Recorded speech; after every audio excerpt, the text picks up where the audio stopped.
Once again, we have confirmed the reliability of Russia's nuclear shield. Strategic forces are capable of fully ensuring the national security of the Russian Federation and the Union State. We've already spoken about this, it's a fact well known to all specialists and military personnel worldwide. The so-called modernity of our armed forces, our nuclear deterrent, is at the highest level. It's probably no exaggeration to say that it's at least higher than that of all nuclear states. We're talking about the testing of the Burevestnik nuclear-powered cruise missile of unlimited range. I know that I have a report from industry, and I'm also familiar with the Ministry of Defense's assessments. These are, after all, unique products, unmatched anywhere else in the world. And now the decisive tests have been completed.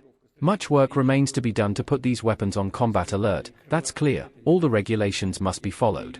Nevertheless, the key objectives have now been achieved, as far as I understand, and I would like to hear the opinion of the Chief of the General Staff. Comrade Supreme Commander-in-Chief, such a test was conducted on October 21st. Indeed, the difference from previous tests is that the missile flew for several hours, covering a distance of 14,000 kilometers. And that's not the limit. Vladimir Putin, a nuclear-powered one?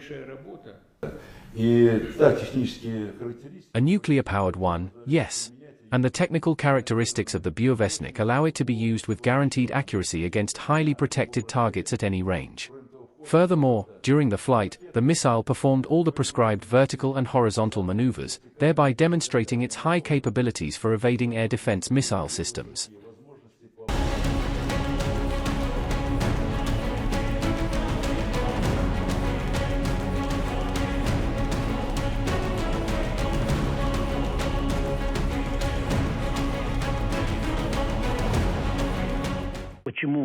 Why did the Russian president discuss the new weapons in detail yesterday with wounded soldiers at a military hospital, rather than, say, at a Security Council meeting or command post, as he did on Sunday?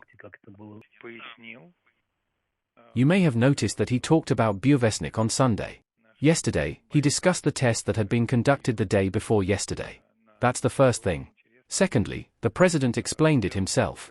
He said that our soldiers fighting in the special military operation would surely be interested in knowing what is being done on a larger scale to ensure our country's security. So the president shed light on this.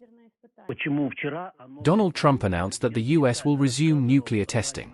Washington has already conducted tests without warheads this year, and there is reason to believe that President Trump is talking about actual nuclear weapons testing. How will Russia react should the tests take place, given the current moratorium and Trump's own calls for nuclear disarmament? There is indeed a moratorium. That's the first thing. Secondly, President Trump claimed in his statement that other countries are conducting nuclear weapons tests. We have not heard anything about anyone conducting tests. If he's referring to the Burevestnik test, that is by no means a nuclear test. All countries are developing their defense systems, but this is not a nuclear test.